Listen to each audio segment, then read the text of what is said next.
kidney is a very important organ in the human body. It plays a key role in cleaning the blood, removing waste, and keeping the balance of water and salts. Each person has 2 kidneys, and they are shaped like beans. Even though they are small, their internal structure is very complex and carefully organized to do many jobs.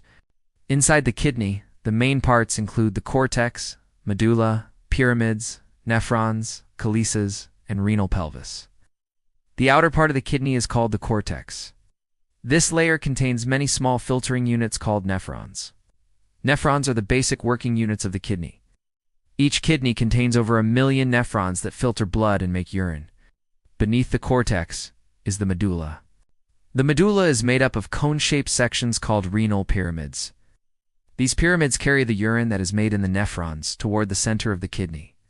At the tip of each pyramid is a small opening that drains into a space called a calyx. The calyces collect the urine and send it to the renal pelvis.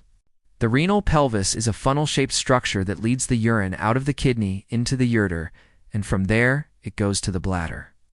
The internal structure of the kidney is very organized, so it can filter blood, remove harmful waste, control blood pressure, and keep the right amount of water and minerals in the body. Without the kidneys, the body would quickly fill with harmful substances.